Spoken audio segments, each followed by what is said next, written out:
Hello everyone, आप सभी का स्वागत है सफलता क्लासेस में। मैं मोना पवार। आज हम लोग रीजनिंग के साथ एनालॉजी टॉपिक पे डिस्कशन करने वाले हैं, है ना। तो फटाफट सभी जुड़ जाइए और एक काम कर दो, लिंक को कॉपी कर दो और जितने भी मीडियम्स हैं उस पे शेयर कर दीजिए लिंक को, है ना। तो इतना आप सभी को करना है और सेशन को लाइक एंड शेयर सभी कर दीजिए फटाफट से। तो आज हम लोग पढ़ने वाले हैं एनालॉजी, राइट। एनालॉजी बहुत इंपॉर्टेंट टॉपिक है क्योंकि ये हर एग्जाम में 2 से 3 क्वेश्चंस पूछे जाने हैं, ठीक है। एनालॉजी जिसका हिंदी मीनिंग होता है समानता, सादृश्यता। तो यहाँ पर हम लोग इस टॉपिक पे आज डिस्कशन करने वाले हैं। फटाफट से सभी जुड़ जाइए मेरे साथ। चलिए, तो आज हम लोग स्टार्ट करते हैं एनालॉजी के साथ। एनालॉजी होता क्या है, सबसे पहले हम इस पे डिस्कशन करेंगे।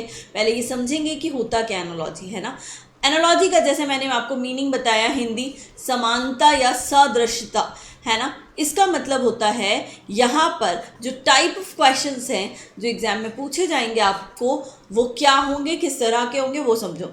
यहाँ क्या होता है, कोई एक वर्ड का या कोई एक नंबर कह लो, ठीक है। जैसे सपोज मैंने यहाँ मान लिखा है 11 का इस वैल्यू से कोई रिलेशन है, ठीक है। 11 का इस 121 से एक रिलेशन है, वही रिलेशन, ठीक है, वही रिलेशन 13 का किससे होगा वो आपको फाइंड आउट करना होता है। ये होता है एनालॉजी। एनालॉजी का कोई बहुत ज़्यादा बेसिक कंसेप्ट नहीं है, कुछ नहीं है।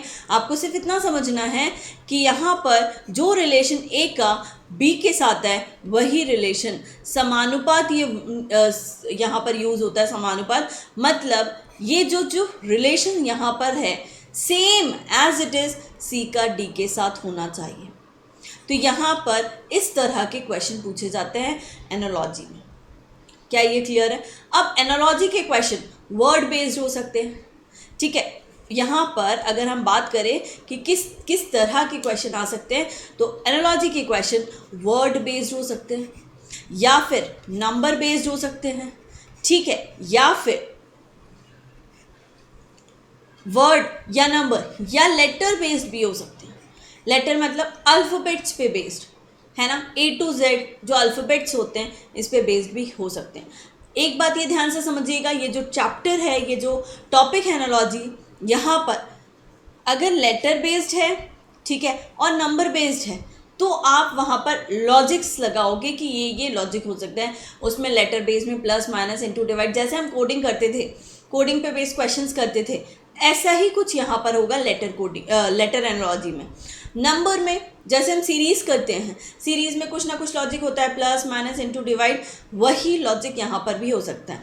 बट अगर वर्ड बेस्ड आता है तो एक बात ध्यान से समझिएगा, वर्ड बेस्ड एनालॉजी जो होगा ये कुछ भी पूछा जा सकता है, किसी भी फील्ड से क्वेश्चन हो सकता है।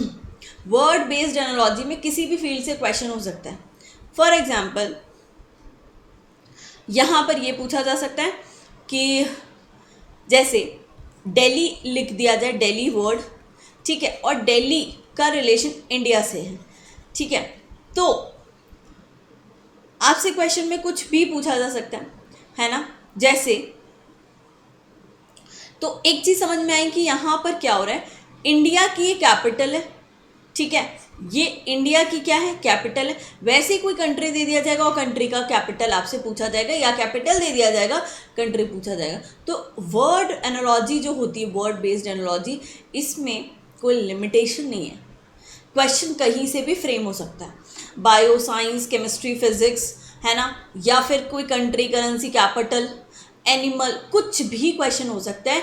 तो यहाँ पर एक बात हमें समझना होगा कि वर्ड एनालॉजी में अगर कोई क्वेश्चन आता है तो हमें उसका प्रॉपर नॉलेज होना चाहिए। अगर नॉलेज है तभी आप वो क्वेश्चन अटेम्प्ट कर पाओगे, अदरवाइज नहीं। नंबर और लेटर पे बेस्ड क्वेश्चंस कर सकते हो। क्या ये क्लियर हो गया सभी को? तो ये था एनालॉजी के बारे में। अब हम लोग डायरेक्टली क्वेश्चन नंबर 1 पे आते हैं, ठीक है। फटाफट क्वेश्चन नंबर 1 सभी स्क्रीन पे देखेंगे। क्वेश्चन नंबर 1 है, इसमें क्वेश्चन में बोला है होपफुल का कोड कुछ दिया है और हमें इस वर्ड का कोड निकालना है, या कह लो एनालॉजी का एक पार्ट टाइप कर फाइंड आउट करना है। तो फटाफट सभी इस क्वेश्चन का आंसर निकालेंगे, क्या होगा।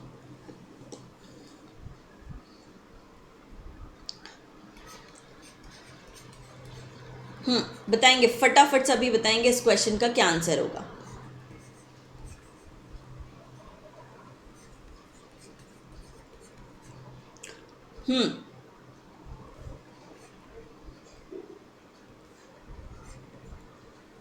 तो यहां पर आप देख रहे हो ये लास्ट लेटर को फर्स्ट प्लेस पे प्लेस किया गया है, ये यहाँ, ये यहाँ, ये यहाँ, यहाँ। आप देख रहे हैं कि यहाँ पर कोई चेंजेस नहीं किए हैं, सिर्फ जो लेटर ऑलरेडी प्रेजेंट है वर्ड्स के अंदर, उस वर्ड के लेटर का प्लेस को इन्होंने चेंज किया है। कैसे?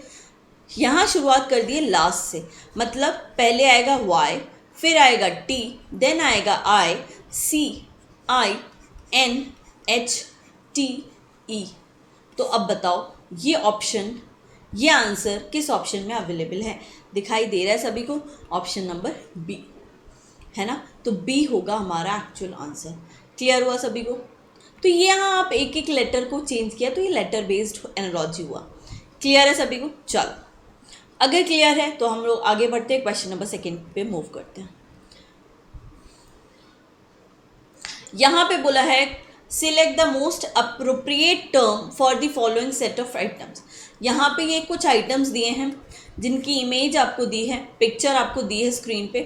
इन पिक्चर को कब यूज़ करते हैं, किस फंक्शन के लिए, या क्या ऐसा होता है जिसमें इन पिक्चर को यूज़ किया जाता है?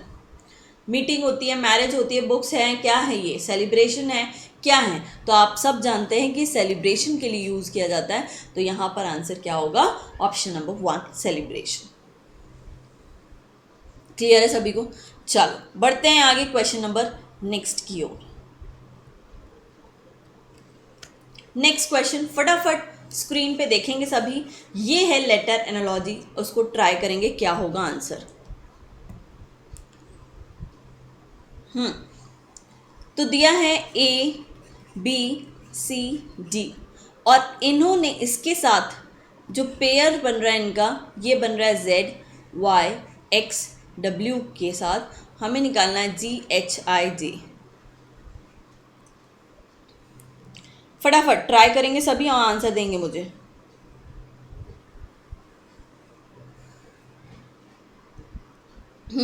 क्या चल रहा है यहाँ पर बताइए, क्या हो रहा है, क्या लॉजिक है? लॉजिक ये है कि ये जितने भी लेटर्स हैं, ये लेटर्स ऑपोजिट हैं।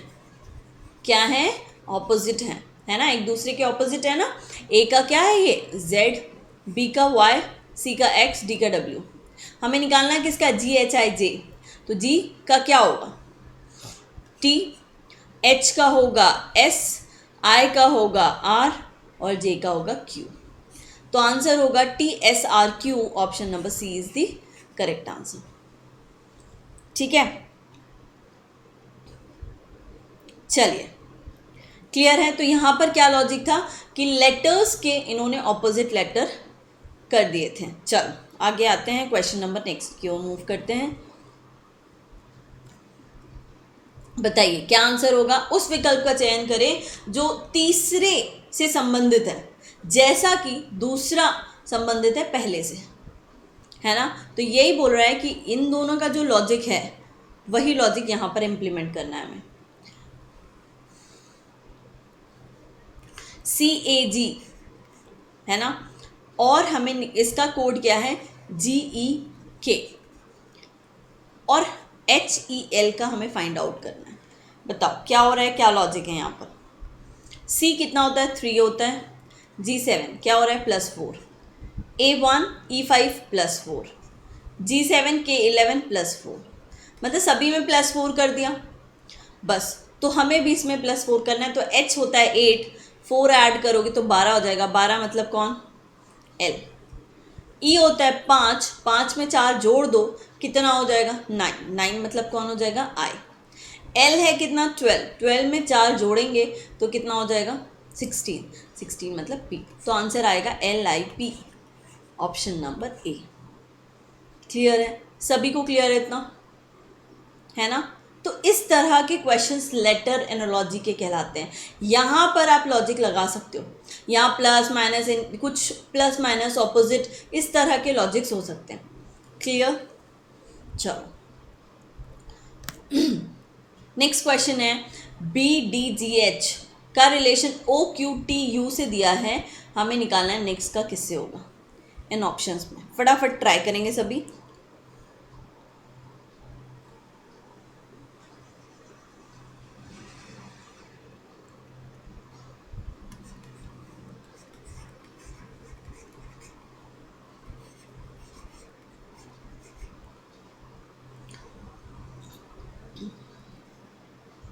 B2O15 तो 13 ऐड हो रहा है ऐसा लग रहा है अभी, देखते हैं और कोई तो लॉजिक नहीं है।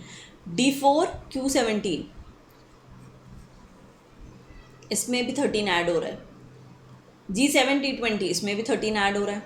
H8U21 इसमें भी 13 ऐड हो रहा है। मतलब एक चीज़ समझ में आई कि इसमें सारे लेटर्स में 13 ऐड कर दो तो FHKL, F होता है 6, 13 ऐड करोगे तो 19, 19 मतलब कौन? S 19 होता है। H होता है कितना? 8, 8 में आप 13 जोड़ोगे तो कितना हो जाएगा? 21, 21 मतलब U। K होता है कितना? 11, 11 में आप 13 जोड़ दो, 13 ऐड कर दो, कितना हो जाएगा? 24, 24 मतलब कौन? X। और यहाँ पर K के बाद है L होता है 12, 12 में आप इसमें 13 ऐड करोगे तो 25, 25 मतलब Y। तो आंसर बन के निकल के आएगा हमारा SUXY। SUXY कहीं दिया? यस, ऑप्शन नंबर C हमारा सही आंसर होगा, सही जवाब होगा। इसमें क्या कर दिया था? सब में 13 को जोड़ दिया। क्लियर है? चल, अगर ये क्लियर हो गया हो क्वेश्चन नंबर 5 तक, किसी को कोई डाउट तो नहीं है? फटाफट बता दीजिए, किसी को कोई डाउट तो नहीं है? चलो आगे बढ़ते हैं, क्वेश्चन नंबर नेक्स्ट की ओर मूव करते हैं। बताइए, select the option that is related to third term in the same way as the first term is related to second. है ना, यहाँ पर बताया गया है कि फर्स्ट सेकेंड से जैसे रिलेटेड है वैसे ही हमें थर्ड का निकालना है। तो देख लो क्या लॉजिक है, फटाफट से एक बार क्या लॉजिक है वो बताइए यहाँ पर।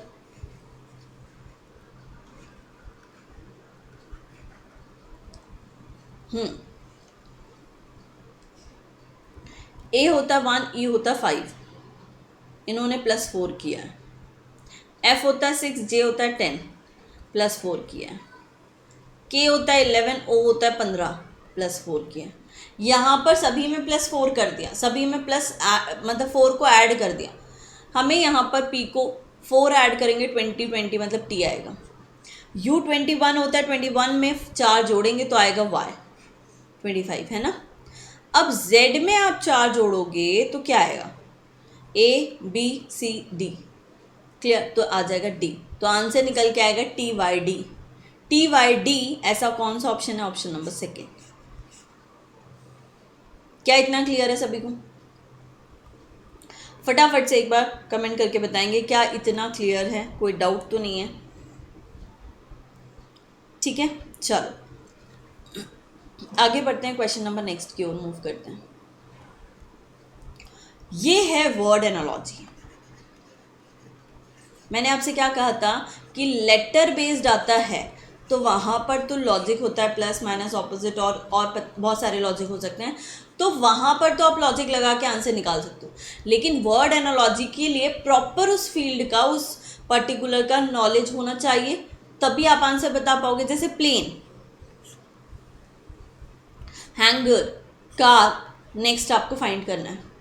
तो यहाँ पर क्या है, ये प्लेन को कहाँ रखा जाता है? हैंगर में। तो वैसे ही कार को कहाँ रखा जाएगा? गैराज में। तो आंसर क्या होगा? Option number B.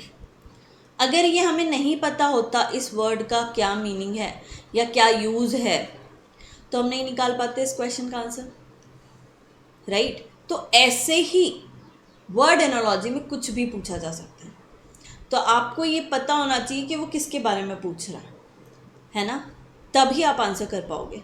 क्या ये क्लियर है सभी को? फटाफट से बता दीजिए, क्या ये क्लियर है? चल मूव करते हैं क्वेश्चन नंबर नेक्स्ट की ओर। अब आ गया नंबर एनालॉजी।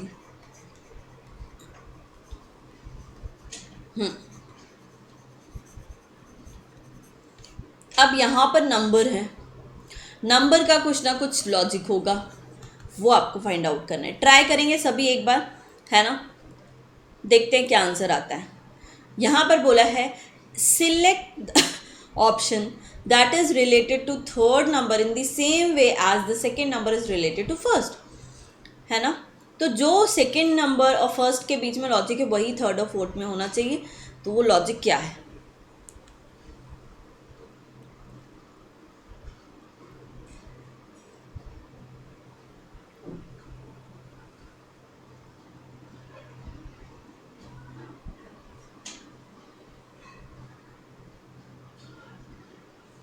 देखो क्या लॉजिक है, 13 का 17 से लॉजिक दिया है, हमें फाइंड आउट करना है 73 का किससे होगा। तो एक बात बताओ, 13 में अगर हम ऐड करने की बात करें तो कितना ऐड हो रहा है? 4। बट क्या यही लॉजिक है? 4 ऐड करने पर तो 77 आएगा, लेकिन वो तो ऑप्शन में ही नहीं है। तो क्या लॉजिक होगा? लॉजिक यहाँ पर है प्राइम नंबर का। किसका लॉजिक है? प्राइम नंबर का। क्या कि 13 के बाद नेक्स्ट प्राइम नंबर क्या है, वैसे ही 73 के बाद नेक्स्ट प्राइम नंबर क्या होगा? वो होगा 79। क्लियर है? वो होगा 79 प्राइम नंबर, तो आंसर होगा 79। क्या ये क्लियर सभी को? तो आप ध्यान रखेंगे जब भी नंबर एनालॉजी पे बेस्ड क्वेश्चन आ रहा है तो वहाँ कुछ भी हो सकता है, plus minus into divide, numbers का कुछ, प्राइम नंबर, होल नंबर, कुछ भी हो सकता है। तो वहाँ पर उस चीज़ के लिए आपको प्रैक्टिस करना पड़ेगा, उसी लेवल का प्रैक्टिस होना चाहिए। ठीक है, चल क्लियर हो गया सभी को? तो यहाँ क्या लॉजिक समझ में आया कि 13 एक ऐसा नंबर है, उसके बाद का नेक्स्ट प्राइम नंबर पूछा गया था जो 17 था। 13 और 17 में ये क्या है? कंटिन्यूस जो सीक्वेंस में प्राइम नंबर है ना, कंजिक्यूटिव प्राइम नंबर कह सकते हैं आप इसको। वैसे ही 73 के बाद कौन सा आना है? 79। चलो आगे बढ़ते हैं, क्वेश्चन नंबर नेक्स्ट की ओर चलते हैं। बताओ नेक्स्ट नंबर में क्या लॉजिक है? 22 का 441 से लॉजिक है, वैसे ही 13 का किससे होगा?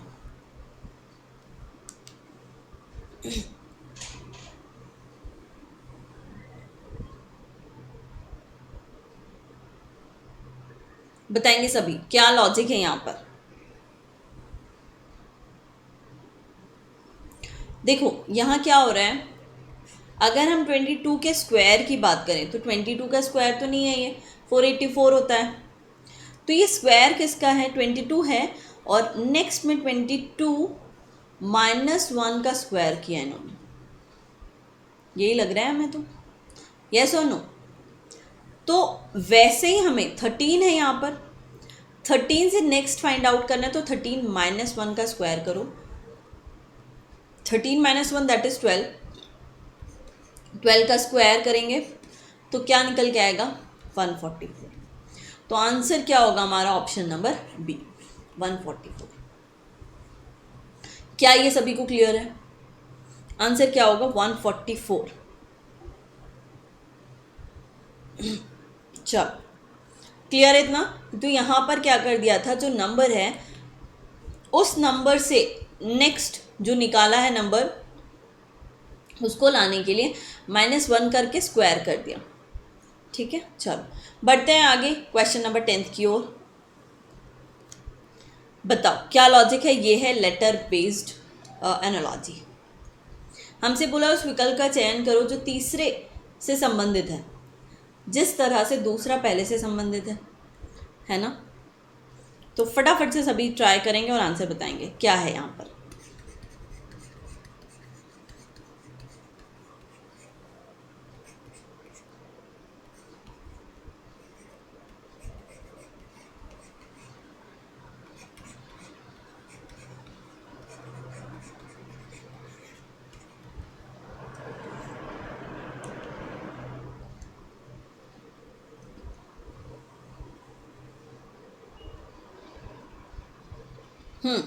तो बताओ क्या होगा, m का क्या होगा वैल्यू 13, i का 9, कुछ हो रहा है यहाँ पे -4 हो रहा है, a का 1, e का 5 +4 हो रहा है, r का 18, o का 15, क्या हो रहा है यहाँ पर 3 हो रहा है, 3 में डिफरेंस है, कितना डिफरेंस है 3 का, k कितना होता है 11 and 14 +3 हो गया, E5 C2 -3 हो रहा है,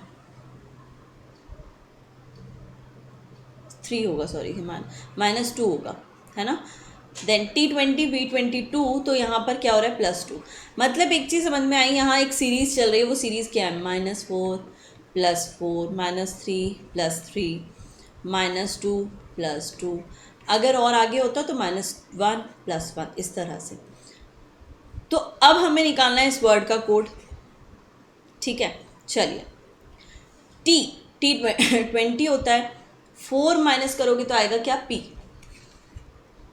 H8 होता है, 8 में प्लस ऐड करोगे, 4 ऐड करोगे तो कितना होगा 12 मतलब L, ठीक है। E5, तो E5 होता है, -3 करोगे तो आएगा B, R18 में +3 करोगे तो 18 के बाद 19 20 21 U, M होता है 13 और 13 में -2 करोगे तो कितना आएगा 11 मतलब K, और O होता है 15 और 15 में +2 करोगे तो 16 17 17 मतलब Q।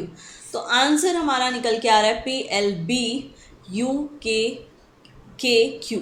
ऑप्शन नंबर A हमारा करेक्ट आंसर होगा। क्या ये क्लियर है सभी को? ये कोडिंग डिकोडिंग पे बेस्ड क्वेश्चन था, है ना, जो एनालॉजी का क्वेश्चन बना के उन्होंने दे दिया, फॉर्म करके दे दिया। क्या इतना क्लियर है सभी को? चलो, तो आज हम लोग यहीं तक क्वेश्चंस को रखते हैं। आई होप कि आपको एनालॉजी का कुछ हद तक आइडिया लग गया होगा कि किस तरह के क्वेश्चंस आएंगे। जैसा मैंने आपको बताया कि वो 3 तरह के क्वेश्चंस हैं, हमें उन्हीं पे बेस्ड क्वेश्चंस की प्रैक्टिस करनी है। तो आज हम लोग यहीं तक रखते हैं, इसके बाद हम लोग नेक्स्ट क्लास में मिलेंगे, ठीक है। तो नेक्स्ट क्लास में इसी टॉपिक को थोड़ा सा आगे कंटिन्यू करेंगे। तो मिलते हैं फिर नेक्स्ट क्लास में। Thank you so much, take care, bye bye.